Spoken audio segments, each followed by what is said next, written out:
I never knew my father. He died when I was just 3, leaving behind nothing but a handful of photos and a single video of him holding me as a baby.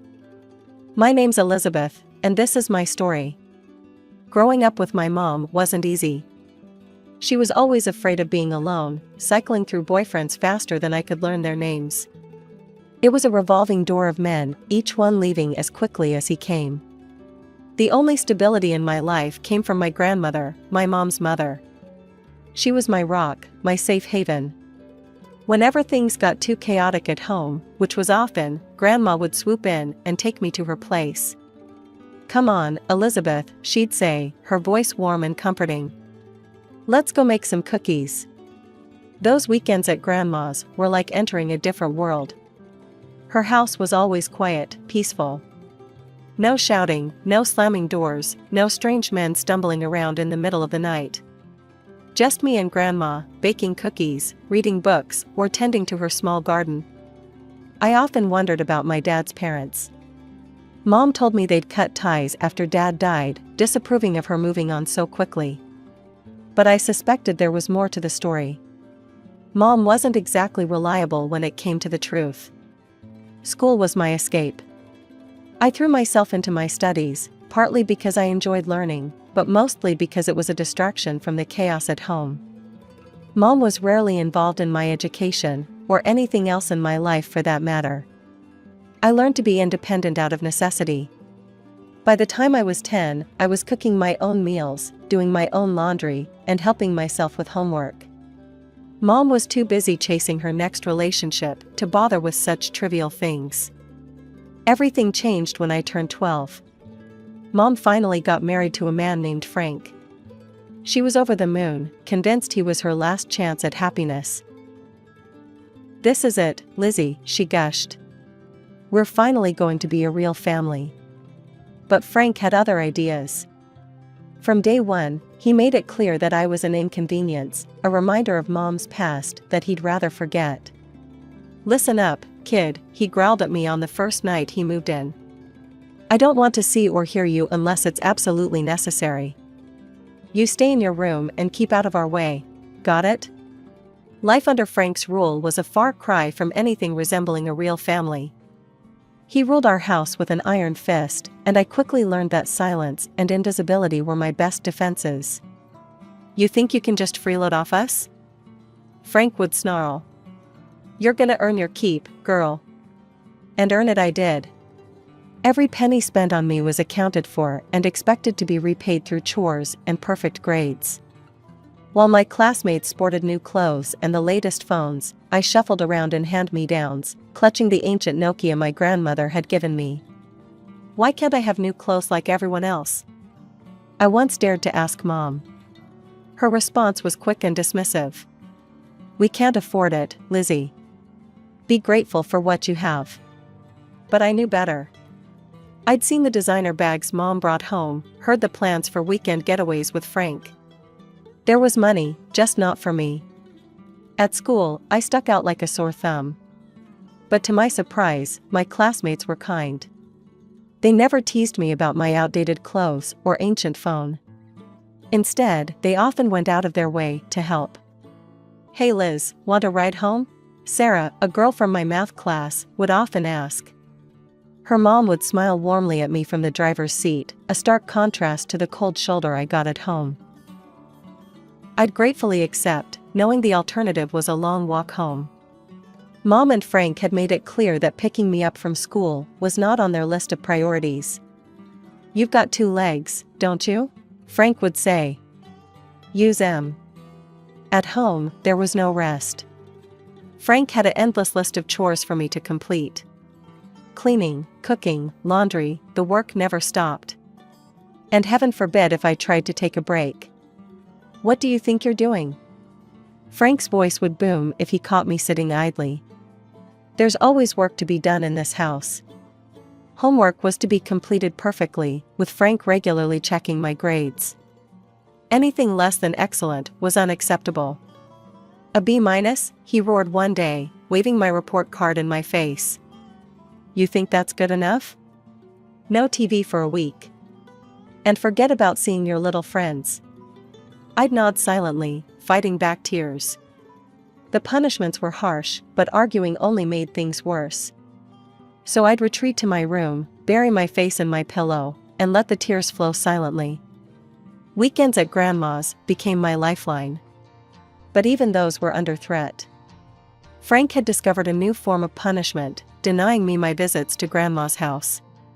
"You failed that history test," he'd say with a cruel smile. "Looks like you'll be staying home this weekend to study."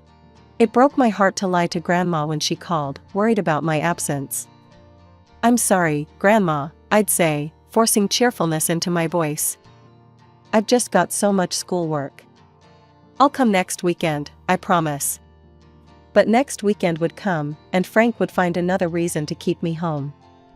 It was a vicious cycle, and I felt powerless to break it. As I approached my 15th birthday, I made a decision. I needed some independence, some way to escape the suffocating control at home. So I applied for a job at the local diner. To my surprise, Frank approved. "About time you started contributing," he grunted. The diner became my sanctuary. The owner, a kind-hearted woman named Marge, took me under her wing from day one. She was everything my mother wasn't: caring, attentive, and genuinely interested in my life.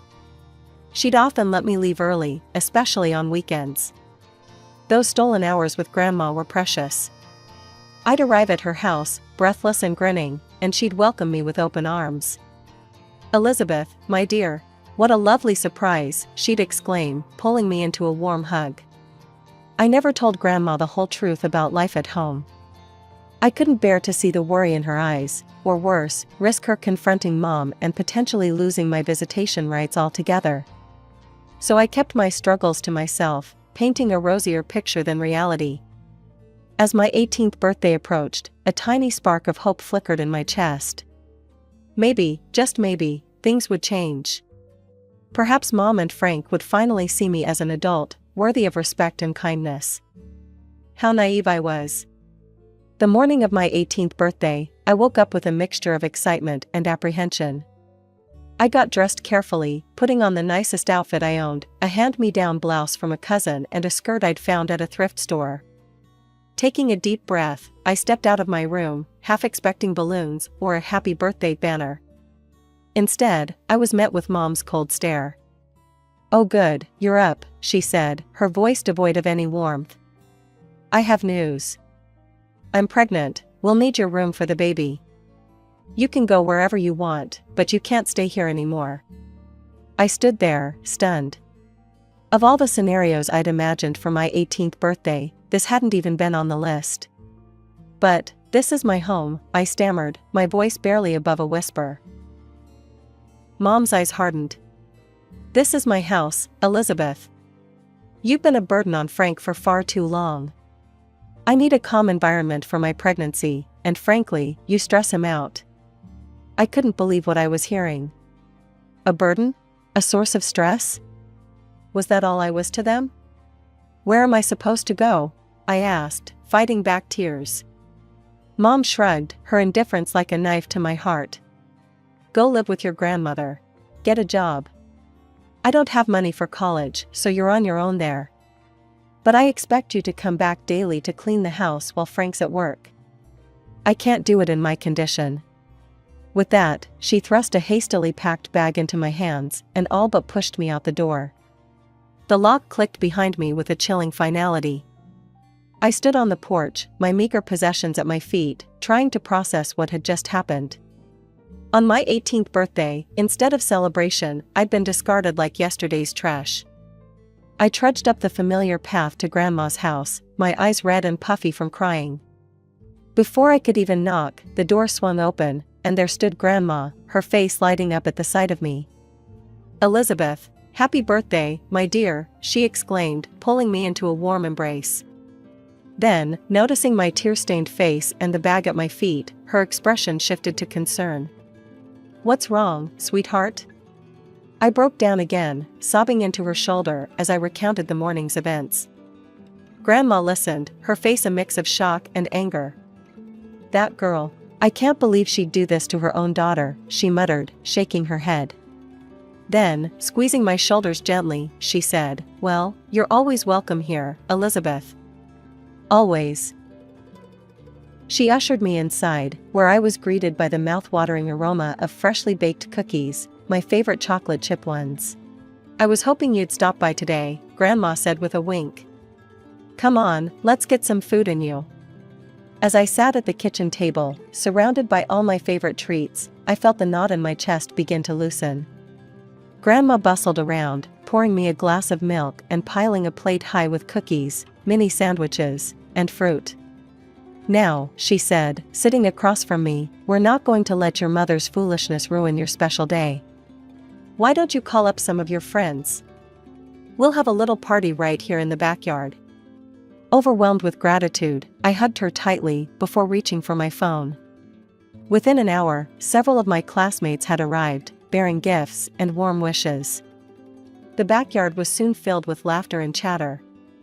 The smell of grilling burgers and hot dogs wafted through the air as we played games, shared stories, and simply enjoyed each other's company. For the first time in years, I felt truly celebrated. As the afternoon wore on, I made frequent trips into the house to refill the pitcher of Grandma's famous homemade lemonade. During one such trip, I overheard Grandma on the phone in the living room. "Yes, that's right. It's time," she was saying, her voice low but firm. "I think you should come as soon as possible. Tomorrow morning would be perfect." I paused, curious. Who was she talking to? And what was it time for? But before I could ponder further, I heard her wrapping up the call. "All right, I'll see you then.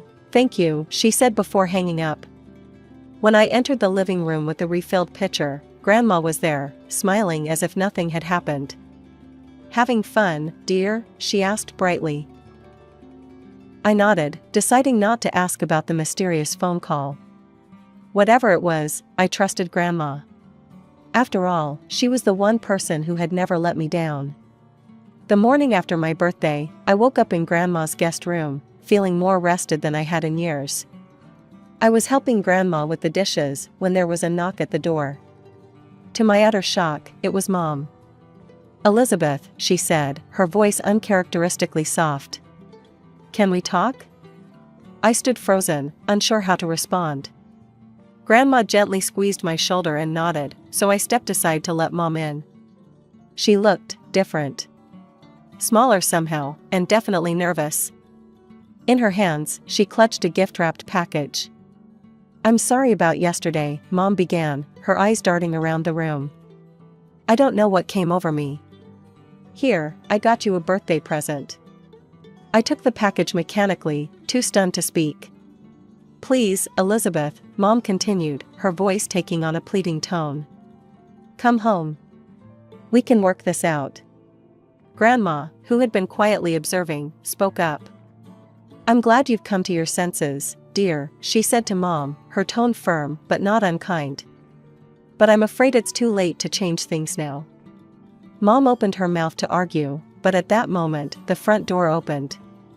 An elderly couple stepped in, and I watched in confusion as all the color drained from Mom's face. "Hello, Elizabeth," the woman said warmly, her eyes crinkling at the corners. "Happy belated birthday." The man beside her smiled and added, "We'd been waiting a long time to meet you, sweetheart." Grandma stepped forward. "Elizabeth, these are your paternal grandparents. I asked them to come." My mind was reeling. The grandparents I'd never known, the ones Mom had always said wanted nothing to do with me, were here? And Grandma had invited them? They enveloped me in a warm hug, and I found myself instinctively relaxing into their embrace. "We have a lot to tell you, Elizabeth," my grandfather said, his voice gentle but firm. "Starting with the truth about your home." Over the next hour, they unraveled a story that left me speechless. The house I'd grown up in, the one I'd been unceremoniously kicked out of just yesterday, actually belonged to me. It had been left to me by my father and put in my name by my paternal grandparents after his death. "Your mother was allowed to live there with you," my grandmother explained, shooting a pointed look at Mom, who seemed to shrink under her gaze. "But now that you're 18, it's your decision who lives there." I sat there, trying to process this bombshell. All those years of feeling like a burden, of being told I should be grateful for a roof over my head, and the house had been mine all along? I own the house? I stammered, my mind struggling to grasp this new reality. My grandparents nodded, while Mom sat silent.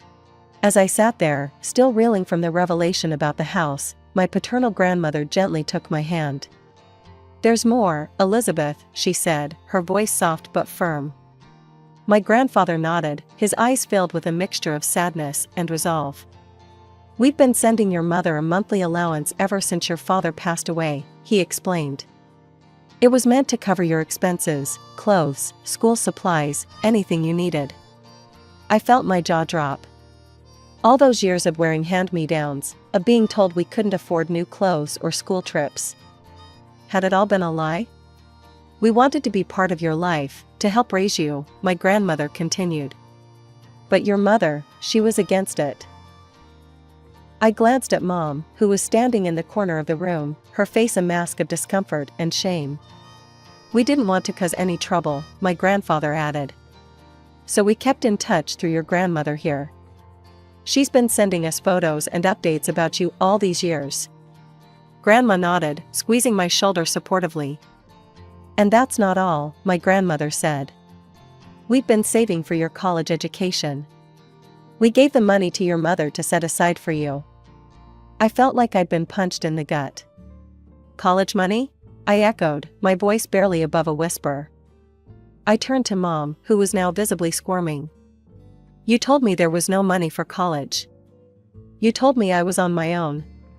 The room fell silent, all eyes on my mother. She opened and closed her mouth several times, no words coming out. Finally, Grandma spoke, her voice uncharacteristically stern. "Tell her the truth, Amanda.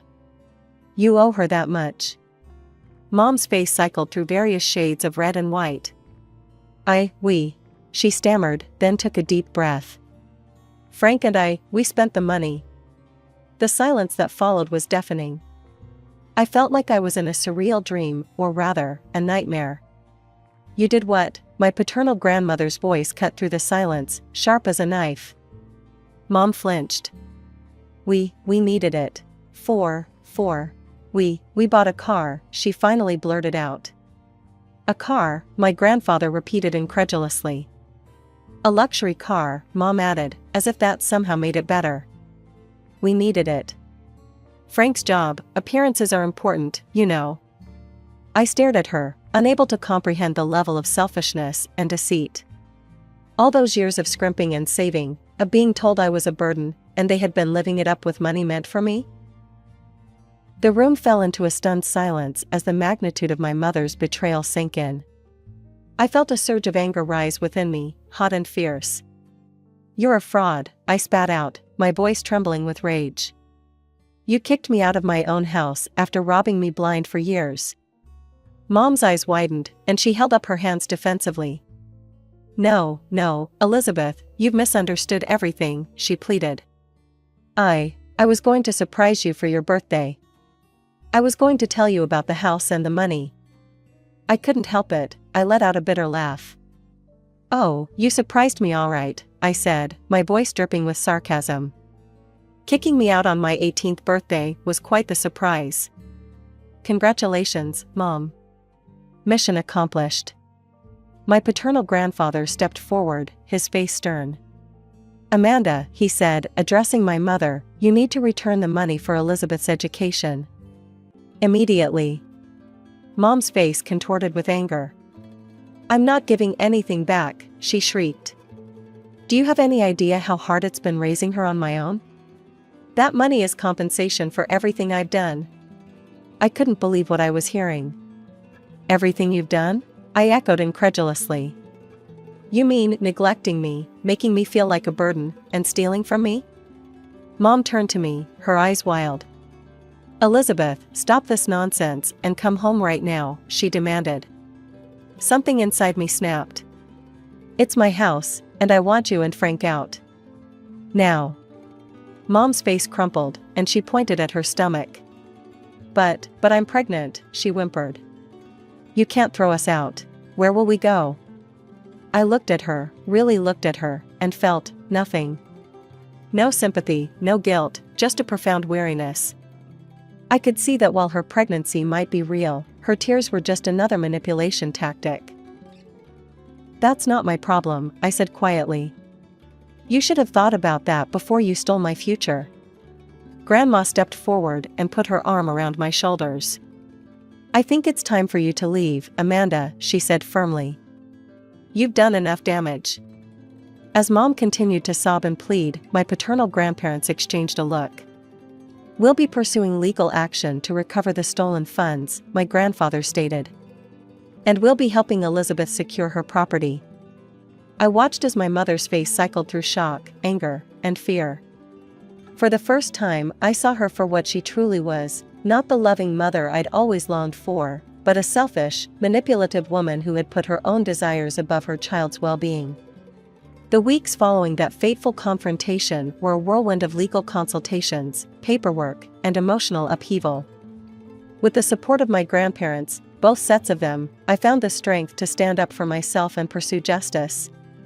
We filed multiple lawsuits, one for compensation for moral damages, another for the misuse of the monthly allowance my paternal grandparents had been sending, and a third for the return of my college fund. Each document I signed felt like a step towards reclaiming my life.